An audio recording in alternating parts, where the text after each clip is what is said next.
suerte, conmigo no das. Yo no soy de tu clase. Conmigo no bailas, porque yo bailo en la calle.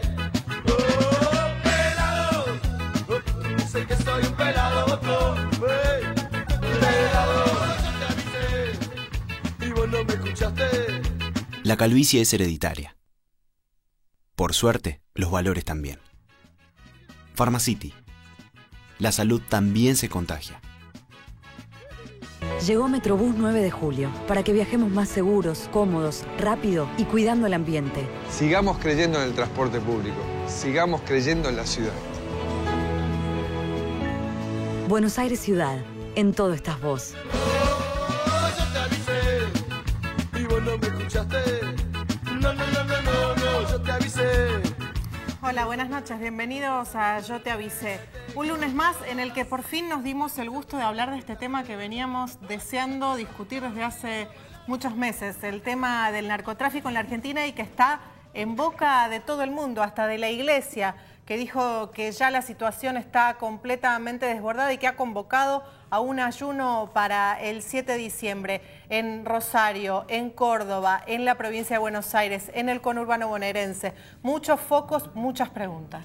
Y para eso tenemos una reunión cumbre, podemos llamarla así, invitados muy particulares, ahora los vamos a presentar y les vamos a pedir que escuchen con nosotras parte de una entrevista que le hicieron en el diario Perfil al presidente de la Corte, Ricardo Lorenzetti. En el fragor de la ley de medios y esta entrevista donde Lorenzetti dijo lo que después no quedó en evidencia que no había dicho, que tenía que ver con las reuniones que mantenía con el secretario legal y técnico Zanini y que habían hablado de la ley de medios. Después cuando se escuchó el audio se entendió claramente que no, pero claramente eso causó tanta conmoción que nos perdimos una parte muy importante. Yo le voy a pedir a los tres invitados que ahora Ana los va a presentar que la escuchen conmigo. Mi primera reacción personal fue, si el presidente de la Corte Suprema de Justicia de la Nación está diciendo esto, levantemos todos y huyamos rápidamente.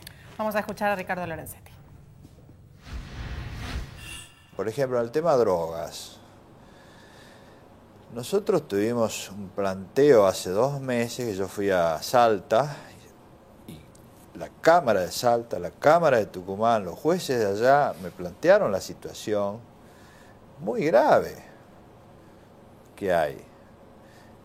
Pasan caravanas de 100 vehículos con armas y nadie los puede parar, la gendarmería ha retrocedido, los jueces no tienen elementos, faltan jueces, hay juzgados vacantes, falta crear juzgados. Bueno, yo me vine realmente desesperado con esa situación. Vine acá, lo conté en la Corte, hablamos con el Poder Ejecutivo, no pudimos hablar con la Presidenta este tema. Entonces vino y generamos una reunión con el senador Berni, lo convocamos a la Corte. Vinieron los jueces de Tucumán, de Salta, lo convocamos y nosotros hicimos el ámbito. Pónganse de acuerdo, si necesitan radares, necesitamos que se cubran los jueces, los cargos vacantes, que pongan juzgados en el norte argentino. Juzgados. Hay un juez federal en Orán, uno, donde pasa el mayor tráfico de drogas que hay, que después se ve acá, ¿no? Acá, en Capital, en Rosario, en Santa Fe. Le pedimos que creen nuevos tribunales ahí. Bueno, aquí no lo puede hacer él, lo tiene que hacer el Congreso. Es decir, tendríamos que reunirnos, qué sé yo, con la cantidad de necesidades que hay todo el tiempo. Pero no hay reunión, esa es la realidad. A ver, y esto lo dijo Ricardo Lorenzetti, ¿no? Mi mamá con una amiga tomando un café, sino diciendo prácticamente no se puede hacer nada, da cuenta o radiografía de una situación en el norte del país que podría reproducirse y dice no se puede hacer nada. Por eso la pregunta es qué queda para el resto, para los que creen que algo están haciendo o se puede hacer frente a estas preguntas, por lo menos para arrancar del presidente de la Corte Suprema. Tenemos a Carlos Gonella, titular de la Procuraduría Adjunta de Criminalidad Económica y Lavado de Activos, más conocida como Procelac, a Mónica Cuñarro, fiscal y especialista en narcotráfico, y a Sebastián Basalo, director de la revista THC. A los tres, muchas gracias por venir. ¿Y ustedes también creen que no se puede hacer nada? No, yo no creo que no se pueda hacer nada. En el caso del presidente de la Corte, en su rol institucional, hace 4 años, tuvimos reuniones con él y la doctora Elena Hayton en el marco de un trabajo elevado al Poder Ejecutivo sobre oferta y demanda de drogas, en donde estaban abarcados todos los temas. Cierto es que en los últimos 5 años el tema ha adquirido una visibilización mayor, ha mutado y se ha complejizado porque es un tema empresarial y como todo tema de negocios muta, se complejiza, pero no es un tema para nada novedoso. Es un tema que tiene una historia del siglo pasado, que en la Argentina arranca en los 60 con las anfetaminas, en los 70 con la marihuana, en los 80, fines de los 80 con el ingreso de la cocaína y se desmadra en la década del 90 con un corte muy grande ante la ausencia de controles de parte del Estado. ¿Qué hay cosas que hacer? Sí, muchas. A lo largo del programa puedo decir algunas de las ideas de lo que trabajamos y yo fui cara visible de eso. Claro, pero Cuñarro y a los tres en realidad les pregunto, el impacto que genera que el presidente de la Corte diga que, por ejemplo, pasan los camiones, pasan las cargas, pasan las armas, pasa la droga y que no pueden hacer absolutamente nada. Acá hay dos cuestiones muy vinculadas a este tema, por eso digo, no sé si comparten por lo menos el impacto, la sorpresa que me generó a mí. Pero por un lado, si yo le pregunto a Gonela cuántas condenas hay en la Argentina vinculadas al lavado, un tema que obviamente está íntimamente relacionado con la cuestión del narcotráfico. ¿Cuántas me va a contestar? Sí, tenemos en total, hasta hoy, 5 condenas por el delito de lavado de activos, 2 de ellas por la figura del artículo 25 de la ley 23.737, que es una figura específica de lavado de dinero proveniente del narcotráfico. Solo dos. 2, ¿sí? Eso tiene que ver con el esquema de evolución del delito de lavado en Argentina. Esa ley, la ley 23.737, recepta esta figura específica haciéndose eco de la Convención sobre tráfico de sustancias psicotrópicas de fines de la década del 90. Hoy, el delito de lavado de activos en Argentina no prevé exclusivamente como fuente generadora de activos en narcotráfico, sino un número que no es un número cerrado de delitos, como por ejemplo las evasiones fiscales, por ejemplo delitos de corrupción, grandes defraudaciones contra la administración pública, etcétera, etcétera.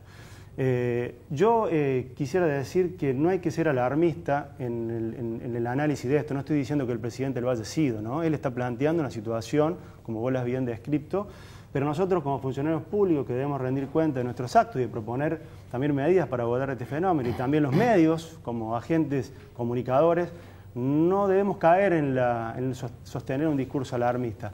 La situación es complicada, tenemos problemas gravísimos en la provincia de Santa Fe, en la provincia de Córdoba, que nos demuestran que el narcotráfico como especie del género criminalidad organizada, entre sus rasgos característicos, tiene la capacidad de corromper distintos niveles del Estado, fuerzas de seguridad, el nivel judicial y también el nivel gubernamental. Yo, como primera medida, considero que hay que ser muy conscientes de esto que acabo de decir para empezar a diseñar y ejecutar un plan político criminal que empiece a dar pasos y avanzar contra el fenómeno de la narcocriminalidad. Ahora, Gonela, perdón, ¿no? Pero yo sí me alarmo porque escucho la cantidad de condenas y si le pregunto a Sebastián cuántos son los procesos hoy abiertos por tenencia, hoy en día, por tenencia de marihuana, por ejemplo, para consumo, no me vas a contestar 5. No, 5 no, y de marihuana específicamente no tengo el número, pero sí de la totalidad de casos que se elaboran por año por infracción a los 52 artículos de la ley de drogas.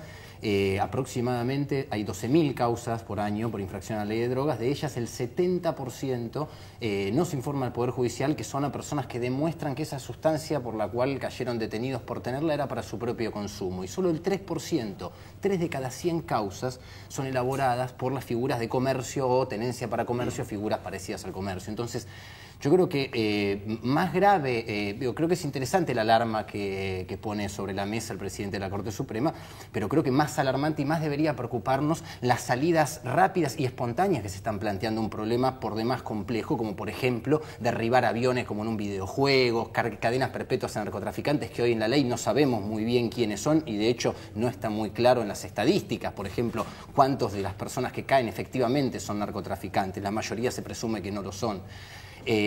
o por ejemplo salidas como llenar la frontera de radares, o ni más ni menos que hacer un ayuno para solucionar un problema complejo como lo es los problemas asociados al uso de drogas y el narcotráfico. Para mí es esencial entender, o como aporte creo que es esencial para esta discusión, entender la configuración que tiene el narcotráfico en Argentina, sobre todo en su asociación con las fuerzas policiales. A diferencia del resto de los países de Latinoamérica, México con sus carteles, Colombia con el fenómeno de la cartelización devenida después en paramilitares, etcétera, o en Brasil con determinados grupos asentados en favelas, pero también con lazos de corrupción con las fuerzas policiales. En Argentina, las fuerzas policiales organizan el narcotráfico territorialmente y lo controlan desde la dictadura a esta parte. Por eso se vuelve tan complejo abordar un problema en el cual quien lo debe perseguir es precisamente quien lo organiza y lo controla. Insisto, no se trata de una corrupción de hoy te dejo pasar, mañana no. Se trata de establecer lugares donde determinadas bandas pueden operar, donde otras no, dejar que esas bandas se enfrenten entre ellas, cobrarles un impuesto por tener determinado lugar donde operar a determinadas bandas, impuesto ilegal estábamos hablando obviamente, y este problema está posibilitado por una ley de drogas que precisamente les permite a las fuerzas policiales tapar ese trabajo que no hacen, inflándolo con estadísticas.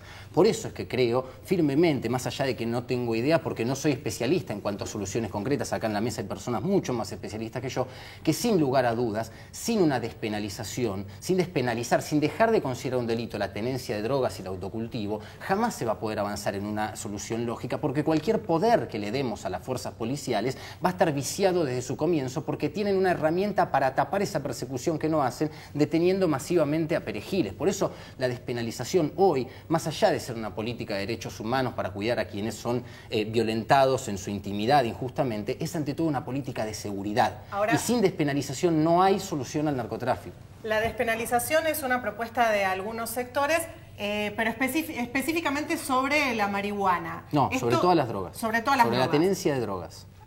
La tenencia, pero si vos comprás, o sea, hay que despenalizar absolutamente todo el circuito y que se venda ¿dónde? En farmacias. Esa es una propuesta. No, la despenalización no implica, o cuando se discute despenalización, no se implica discutir marcos regulatorios del acceso, de quién te compra. Es decir, no se toca las drogas, la venta, la compra no está prohibida específicamente. La venta de drogas sigue prohibida, cualquiera sea la droga, y lo que se hace es dejar de considerar un delito el hecho de tener una sustancia, o en el caso de la marihuana, cultivarla, que es una figura paralela. ¿Con qué objetivo? Con el que las fuerzas policiales ya no puedan detener al que tiene y tengan que verse obligadas a perseguir al que comercia. Hoy, al permitirles detener a quienes tienen drogas masivamente, le damos la oportunidad de no buscar a quienes comercian. Esto no nos va a asegurar que busquen a los que venden, pero por lo menos no nos van a inflar con megaoperativos toda la semana donde nos dicen, miren la cantidad de gente que detenemos por infracción a la ley de drogas, de las cuales después el Poder Judicial nos informan que solo el 3% de esos eran vendedores y el 70% consumidores. Ahora, a mí me gustaría hacer un aporte que bueno, que tanto Carlos como Sebastián seguramente van a coincidir. Cuando nosotros trabajamos el tema, por ejemplo, del control y fiscalización del dinero, ¿sí? Porque este delito está totalmente asociado a contrabando de armas, contrabando de autos, trata de personas. Es decir, que es fundamental el control y la fiscalización de los activos. Ahora bien, hay...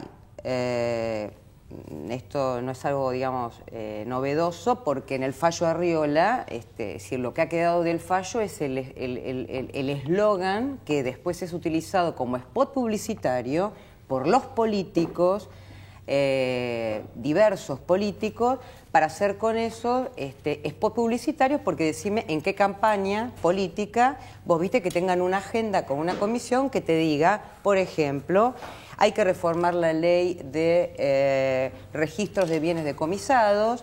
Esta ley tiene que tener en cuenta la autarquía que tiene la Corte, que sigue con un registrito de bienes decomisados en donde depende de que el juez se acuerde y que cumpla con una acordada que le cuente. Pero mientras tanto vos tenés en cada una de las jurisdicciones, no quiero dar una provincia en particular, ¿cuál es el control que hay de las personas jurídicas?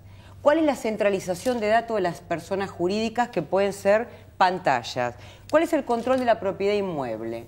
¿Cuál es el control bancario? ¿Cuál es el control? A ver, hemos visto hace poco, alguien va, se compra una casa en Nordelta, alguien se compra un avión, alguien se compra un campo, El jugador, el mejor jugador de San Lorenzo, tiene su pase embargado porque fue financiado por la familia de una de las bandas en Rosario. Y no me quiero detener en Rosario o en Córdoba. Es decir, se hizo un mapa criminal, el diagnóstico está hecho, sabemos cuáles son las zonas sensibles, que son NOA, NEA, la ruta que viene Santa Fe, Rosario, todos los puertos, aeropuertos, Córdoba, etc. Está hecho ese mapa. Luego de esto, ¿cuál es...? Pero ese mapa lo colgás en tu habitación o en tu despacho. La verdad es que no sirve para nada, digamos, ¿no? No, bueno, digo, no había hecho un mapa del delito, no había identificación de cuáles eran los problemas de oferta y demanda. Eso no es un trabajo de un día para el otro, porque cuando vos tenés un desguace del Estado que viene desde hace más de 20 o 30 años, en donde los mejores técnicos, los técnicos más calificados en los temas que sea, por ejemplo, precursores químicos, que ese es un tema, a mí realmente el temita del cigarrillo de marihuana me parece que no es modular, que no es nuclear, que no es el tronco de un árbol. Sí me interesa específicamente relación entre nichos de corrupción de las policías provinciales, que son las que primero intervienen, sino que el comisario del pueblo con el intendente me explique si no sabe dónde se comercia y distribuye droga, y por qué su jefe político no le ordena que dé los datos que debe dar a la cartera de Seguridad Nacional. No necesitas ni al Capone, ni que venga Han Solo y la princesa Leia a salvar al mundo, ni, ¿cómo se llama el personaje de Angelina Jolie? Nada de eso necesitas. Simplemente es cruce de datos judiciales, de las causas judiciales. Qué buena la reunión de Lorenzetti, porque conociendo a Lorenzetti, conociendo a la Corte, y que la Corte le integra gente que sabe mucho de derecho penal, sabe perfectamente que lo que hay que hacer es cruzar las causas judiciales, no solamente de drogas, sino también las de homicidios, estafas, falsificaciones y grandes fraudes, que son de competencia criminal, que también forma parte del tema del, digamos, del lavado. Entonces vos tenés nombre, apellido, intervención de la FEUT, digamos, laburar, gestión. Tuvimos años agarrando parte por parte de cada fuerza, diciéndole no, esto no, andate, volvé en serio. ¿Qué oficial intervino? Porque de repente llovía. ¿Viste como cuando los tomates estaban a 40 pesos el kilo, que si compro un tomate, porque que se pudran los tomates antes de otra cosa? Bueno, vos agarrabas así, tenías un porcentaje donde te decían, incautamos 500 kilos de cocaína, 2 toneladas de marihuana. Detenidos, no me importa lo que se incaute, eso no me interesa. No, ningún detenido. Es decir, parece ser que son tomates podridos, que no los compra nadie, que la gente anda dando vuelta por toda la Argentina y te tira esos cargamentos. Siguiendo lo que dijo Sebastián, tenés todas las policías provinciales que le llevan al juez federal, ¿qué le llevan? El pibe que compra el cigarrillo, pero el que distribuye no. Es decir, estoy harta, después de estar en este tema durante años, que se haga amarillismo por un sector de la prensa, que haya un sector privado que se haga el distraído cubriendo, o sea, anda vos y trata de comprarte un yate por $500.000, una casa pagala en pesos en Nordelta, sabés cómo te piden hasta un análisis de sangre. Entonces hablo de algún sector privado que se hace el distraído, de nichos de corrupción en las fuerzas, en los cuales los políticos, todos, porque a mí me tocó hacer la investigación de la ciudad de Buenos Aires, hacer el mapa de la ciudad de Buenos Aires. Entonces digo, todos se hagan los distraídos, jueguen al celo del dato y no se lo entreguen al Ministerio de Seguridad, policías provinciales que no lo entregan. Quiero terminar la idea. Una vez déjame terminar la idea. Una vez. Ya me cortaste la hilación. Jefes políticos, el punto nodal es el jefe político que no le da una orden a su jefe de policía de que entregue los datos y se comprometan públicamente, en donde no hay que hacer magia, sino que lo que hay que hacer es convocar una ley conforme a la Ley de Seguridad Interior, poner en funcionamiento el sistema RUAN y si no decir qué gobernador, qué jefe político, por celo, porque omite, porque encubre, no entrega esos datos. Porque este problema es gravísimo, porque hay un golpe de Estado a ese intendente, a ese gobernador, se lo da el nicho de corrupción de la fuerza policial unido al narco. Y eso está de alguna manera dicho en el fallo Arriola. Es decir, lo que ahora está hablando Lorenzetti es cosas de la gestión, pero el fallo Arriola es clarísimo. Y lo que hay que hacer también. Entonces vos te preguntás, entonces ¿por qué no lo hacen? Bueno, y ahí no te quiero interrumpir porque es bravísima, Agoniar, que no me quiero meter, terminaste con la idea, la termino, pero ahí sí me quería meter y preguntarte. Ella decía, no quiero nombrar provincias o distritos particularmente. Ahora, la pregunta que sí te tengo que hacer, y esto a Gonela, es ¿qué pasa en Córdoba o qué pasa en Santa Fe? ¿Hay voluntad política para descabezar como descabezaron las cúpulas policiales vinculadas al narcotráfico o son las policías más corruptas de la Argentina que justamente se le pudo entrar? Pues parecería que tiene que ver justamente con voluntad política para investigar y tenemos dos ejemplos de cuántas provincias. Es un problema estructural el tema de la fuerza de seguridad. Yo pienso que hay que visibilizar esto en el contexto de la criminalidad organizada para que esta cuestión integre la agenda política, ¿no? El tema de las policías. En relación a lo que me planteaste y retomando 2 o 3 ejes que aquí se han discutido, tratando de ser sintético, justamente, no creo que sea el problema del diseño de la ley de narcotráfico. Lo dice claramente la Corte en el caso de Arriola, donde dice que esta ley ha dado escasos resultados, pero no por el diseño de ley, sino por falta de voluntad en todos los actores involucrados en la investigación. De ese escaso porcentaje de condenas por comercialización, la mayoría son por comercialización al menudeo. Nunca se llega o se asciende en la cadena hasta llegar al proveedor o al financista. Y esto tiene que ver con la complejidad del fenómeno de la criminalidad organizada. Yo te hablaba de las 5 condenas desde el año 99 hasta la fecha. Yo te puedo decir cuáles son las acciones que se están desarrollando en el marco del Ministerio Público Fiscal, el cual integro junto con Mónica, y es la creación de estas unidades especializadas, una de las cuales, la de narcocriminalidad, especialista en la investigación del narcotráfico, y otra, la Procuraduría de Criminalidad Económica a mi cargo. Estamos coordinando acciones, cada uno desde los ámbitos de competencia que nos corresponden, y en el caso particular del narcotráfico, para dar un ejemplo de cómo hemos avanzado en muy poquito tiempo en relación también a los sistemas de control. Nosotros hoy te puedo decir que en una causa de Tucumán, donde se está investigando por lavado de activos a la banda acusada de hacer desaparecer a Marita Verón, nosotros le hemos embargado.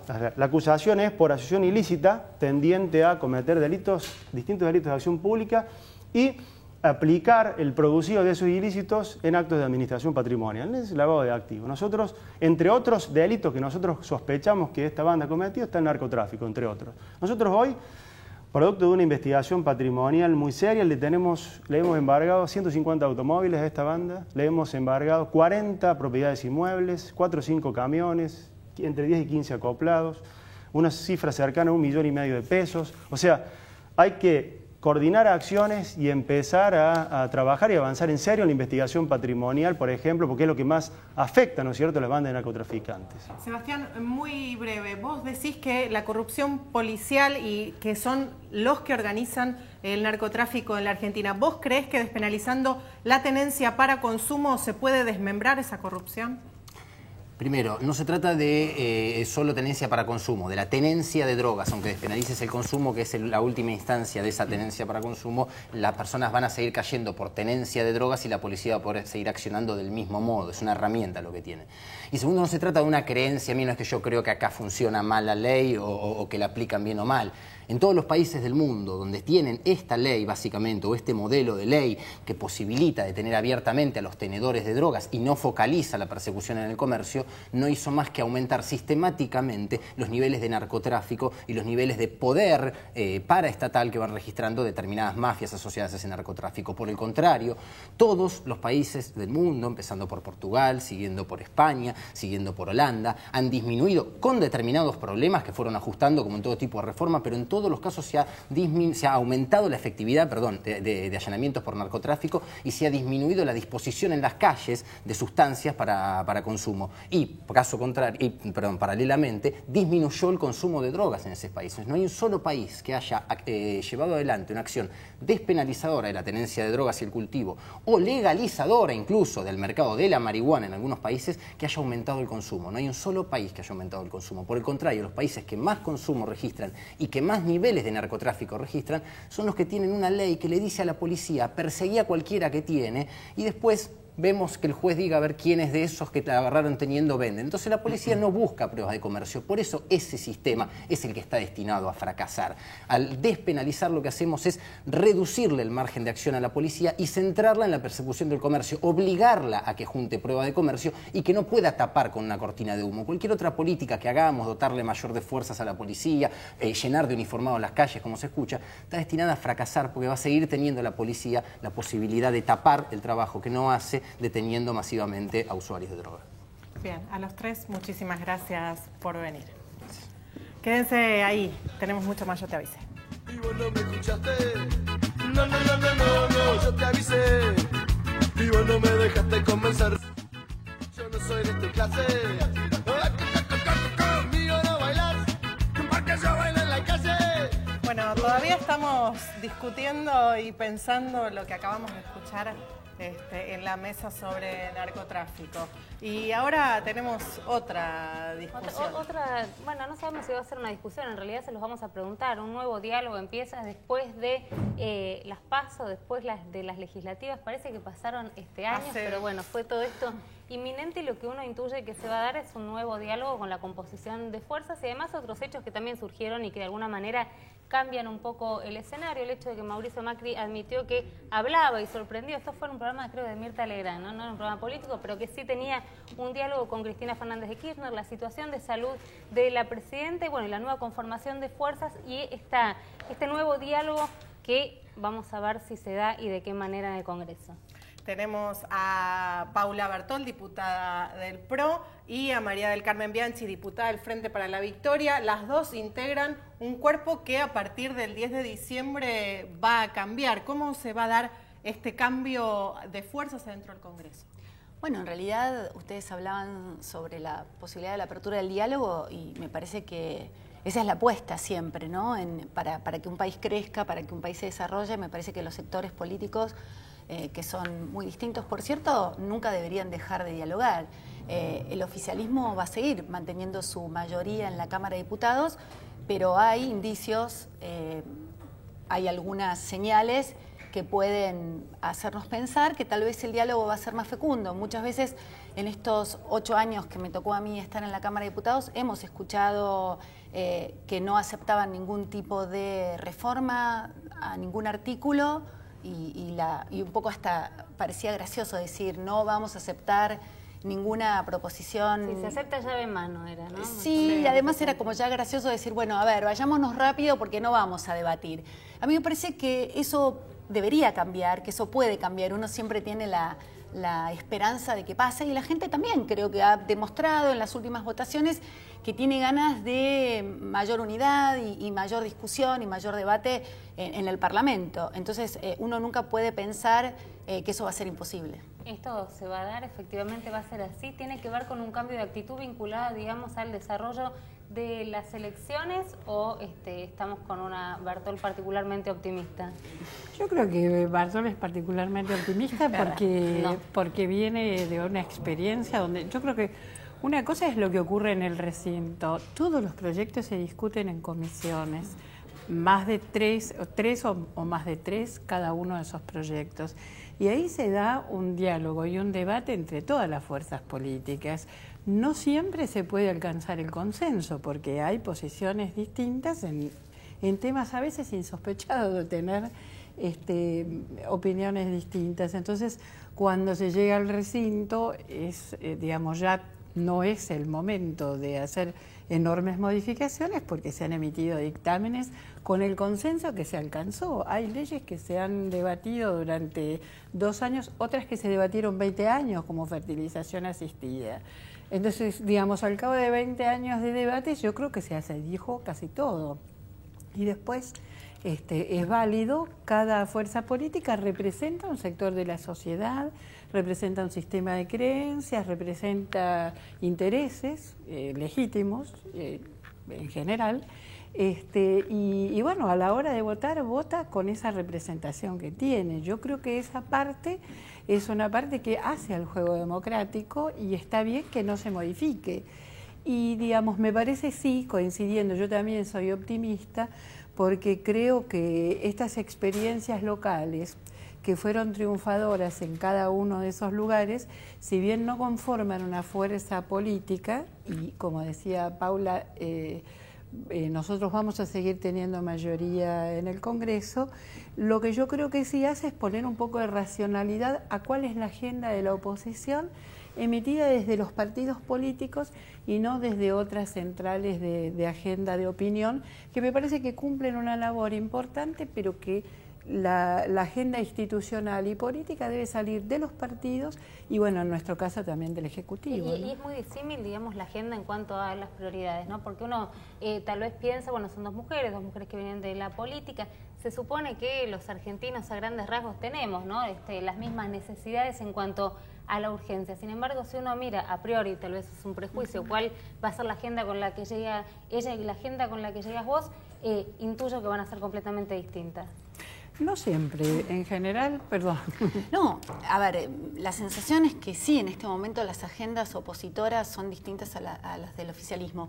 Yo coincido con lo que decía María del Carmen, que los trabajos más arduos se hacen en comisión, pero también recordemos que este año aprobamos blanqueo en 2 semanas, aprobamos Irán en 2 semanas, aprobamos el presupuesto nacional en 1 semana. Digo, si hay una vocación que tiene el Congreso y una función que marca la Constitución Nacional es controlar... ¿Irán lo dijiste como algo bueno? No, no lo dije como algo bueno. No lo personal. No, presupuesto tampoco. No, lo que quiero decir es que podemos... No, por supuesto, pero lo que quiero decir es que las discusiones cada vez se achican más. Te pongo de ejemplo...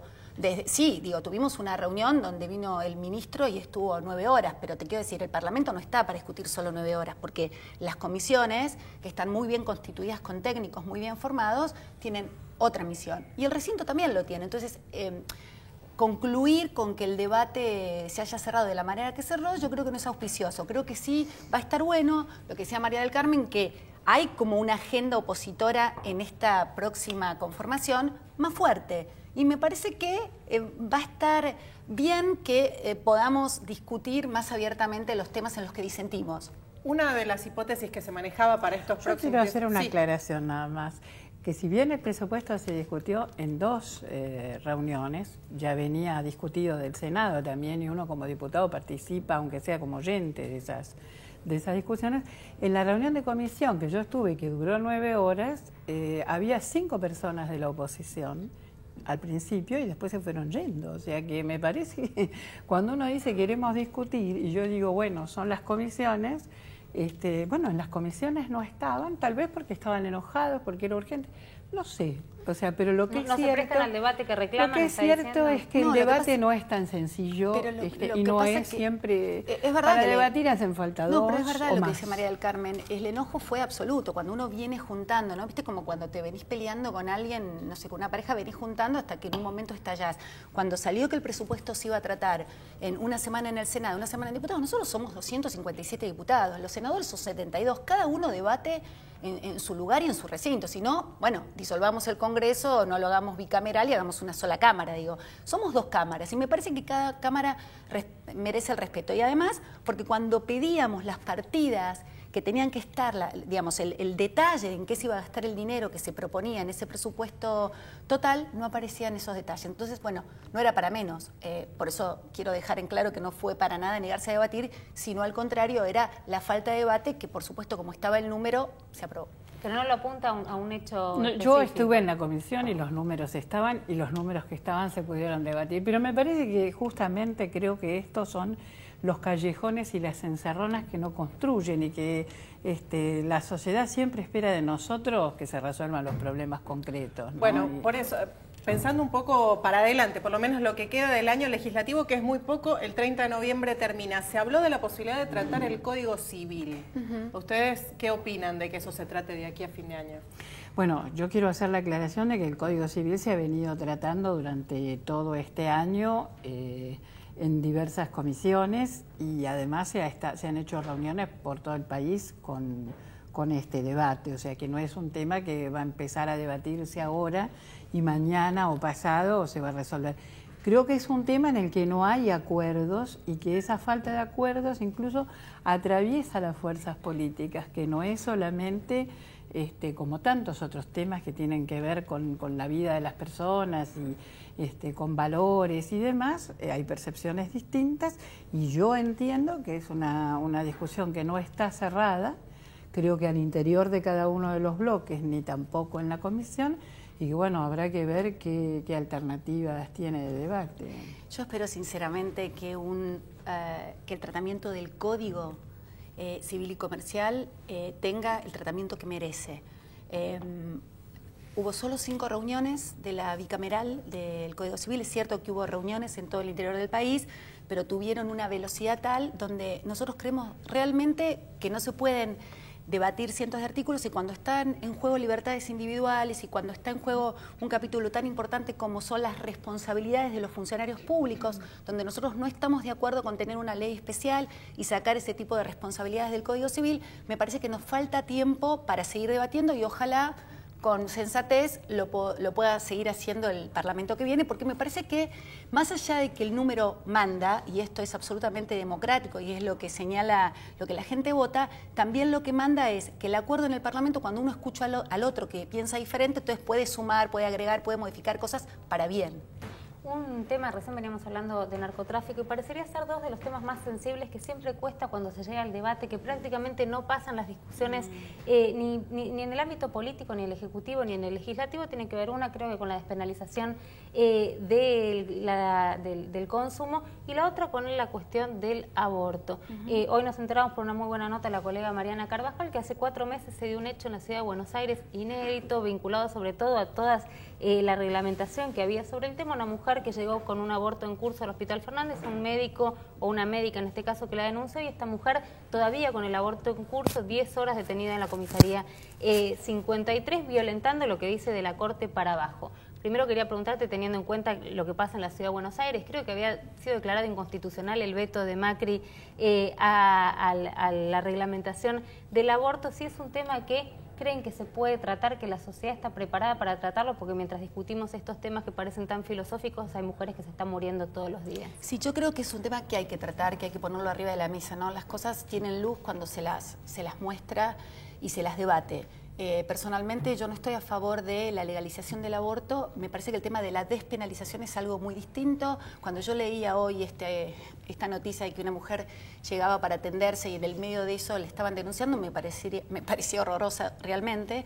Y creo que es un debate que nos debemos, que digamos que tenemos que decir por qué estamos a favor, por qué estamos en contra, y realmente me parece que hace mucho tiempo que no lo venimos debatiendo, sabemos las posiciones. Macri no quiso, ¿no? Se negó en su momento a reglamentar. No, yo no creo que Macri no haya querido, yo creo que Macri lo que decía es que la reglamentación estaba en contra de lo que decía el derecho penal. Lo que hay que cambiar es el Código Penal.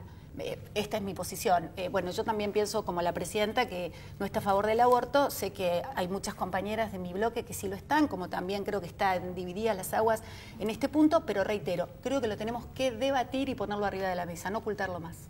¿Hay espacio para el debate? Yo creo que sí. Yo formo parte de un grupo de diputados y diputadas que acompañó la presentación de la red, de un proyecto de despenalización de la interrupción voluntaria del embarazo, pero me parece que además hay que distinguir, en este caso, en el caso de la ciudad, no estamos frente a un aborto, porque no quedó claro, es decir, frente a un aborto voluntario, porque esa es justamente la situación que no quedó clara. Y ahí lo que se viola es el derecho a la intimidad, el secreto profesional. Se viola de la Constitución para abajo toda la normativa y lo han hecho funcionarios públicos de distinta categoría. Y a mí me parece que en ese caso puntual la justicia debería intervenir y resolver este tema, porque es grave por lo que implica. Y mucho más grave es cuando, para mi gusto, digamos, la intervención más grave es que alguien en Legal y Técnica de la ciudad diga que esa es la directiva que le da a los médicos en los hospitales. Me parece que esas cosas no pueden ni deben pasar porque no hay ningún funcionario que esté por encima de la Constitución y la ley, y eso vale para todos los ejecutivos, y me parece que eso todos los oficialismos deben hacerse cargo. Entonces, lo que sí pasa en la ciudad, y de eso es de lo que ha estado hablando Macri, es más grave aún, y es que no está penalizado, y no solo no está penalizado, sino que en el código aparece muy claro que cuando un embarazo sea producto de una violación, hay el derecho a que se proceda con la interrupción voluntaria. Y ese es el derecho que está cercenado en la ciudad de Buenos Aires por este tipo de intervenciones, donde a mí me parece que, como decía Paula, todo se debe debatir. Nosotros hemos propuesto el debate sobre la interrupción voluntaria, pero este caso, este artículo rige desde 1921. Es decir, no estamos inventando la pólvora, o sea, que un jefe de gobierno, que un legal y técnico se atribuyan la posibilidad de la interpretación de la ley y a quién le cabe y a quién no le cabe, y estar por encima de eso, a mí me parece que no cuadra, que eso es también de las cosas que no deben pasar, porque es cuando muy fácil. Además la Corte ya ha hecho la interpretación. Pero además la Corte lo ha hecho sobradamente y lo viene haciendo la aplicación de este artículo. Estoy hablando de 1921, no estoy hablando de antes de ayer. Y a mí sí me parece que en este caso hay que ser muy, muy contundente. Es lindo hablar de diálogo, es lindo hablar de debate, es lindo hablar de consenso, pero es importantísimo que ahí donde uno es el oficialismo, también tenga la honestidad de plantear que hay cosas que no deben seguir pasando, no porque para que tenga razón, en este caso, el Frente para la Victoria sobre el PRO, es porque se trata de la vida de las personas, es decir, se trata de las decisiones voluntarias que están reconocidas por la ley, son los derechos que les asisten y tienen que ser respetados. A mí también me pasa algo particular, porque cuando yo escucho mucha gente que habla de la defensa de los derechos humanos y de la decisión de las personas, en ese momento yo pienso en el primer derecho humano, que es el derecho a la vida, la defensa de los que no tienen voz. Entonces me pongo desde ese lugar, digo, mi posición, respetable o no por algunos, tiene que ver con eso también, con que es un código, como dice María del Carmen, de 1921. Cuando se dictaminó este código, se decía que el hijo de la mujer demente o idiota podía nacer de mente o idiota y por eso, bueno, se legisla de esta manera. Yo creo que hay que tocar el Código Penal, hay que ir al fondo y hay que resolver con la discusión del Código Penal cómo son los protocolos, cómo debían hacerse, cómo debían no hacerse, hasta dónde llega la protección del niño por nacer, que reitero, muchos tal vez fuimos no abortados, tal vez tenemos una experiencia de vida muy intensa en ese sentido, y me parece que hay, como decía antes, que poner todo arriba de la mesa, quienes piensan de una manera, quienes piensan de otra, hasta dónde vamos a admitirlo, hasta dónde no, y cómo hay que hacerlo. Y me parece que ahí se van a terminar los problemas y vamos a dejar de ser hipócritas con algunos apelar, temas. perdón, ¿no? A la voluntad política también en este caso, porque hablamos de meternos en el código y el Código Penal, la reforma del Código Penal está juntando polvo en algún rincón del Ministerio de Justicia. Es una cuestión sobre la que se está trabajando también, hay un grupo de expertos trabajando, haciendo consultas, pero yo insisto que nosotros podemos tener cada uno la valoración que tengamos sobre la interrupción voluntaria del embarazo en situación normal, por llamarlo de algún modo. Lo que no vale es que cada uno tenga opinión sobre lo que la ley hoy vigente dice respecto al derecho que le asiste, por ejemplo, a las víctimas de violación. Y también tenemos que someternos a lo que la ley dice respecto de los derechos de los pacientes, respecto del derecho a la intimidad, respecto del secreto profesional y toda la gama de leyes que han sido violadas en este caso y que nada tienen que ver con la discusión sobre el aborto, que es algo, digamos, donde cada uno debe conservar su lugar. Los jueces juzgan, los legisladores legislan y el Ejecutivo genera las condiciones para que las normas se cumplan, para que los legisladores legislen y no vetarle 170 leyes y para que cuando el ciudadano atiendan a una para que mujer cuando que el se está ciudadano desesperando. tiene que ir a un lugar que es un servicio público, lo atiendan y no lo metan preso porque pierde sangre, digamos. A mí me parece que es un hecho aberrante y que en ese sentido, y sin, ahora que las elecciones terminaron, yo creo que uno puede ser más taxativo y que no parezca que es un ánimo persecutorio. Esas cosas se tienen que terminar, porque además no es la ciudad de Buenos Aires el único lugar de la Argentina donde ocurren también cosas de este tipo en otros lugares, y la verdad que yo creo que hay una cierta opinión consensuada entre distintos bloques, personas y diputados de distintos bloques, de que no se deben dejar pasar estas cosas y no las podemos confundir y no tenemos que confundirlas para que cuando lleguemos al otro debate sea un debate sincero donde no se mezcle qué es lo que quiere Cristina o qué es lo que quiere Macri respecto a esto. Nosotros tenemos que discutir qué se discute cuando hablamos del aborto. No hablamos de matar niños, estamos diciendo del derecho que le asiste a las personas a tomar decisiones sobre su cuerpo y ser atendido en hospitales públicos, porque de eso se trata, porque las otras están abortando.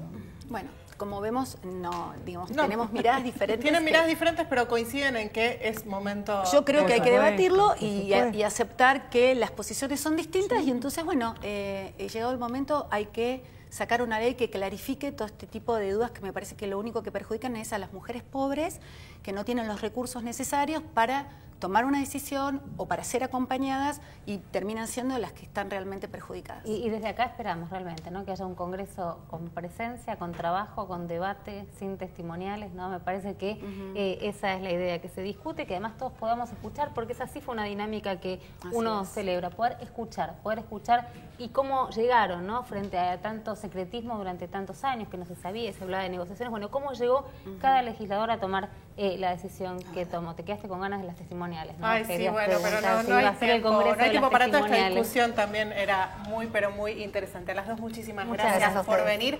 A ustedes del otro lado, gracias por estar ahí y nos encontramos el lunes que viene.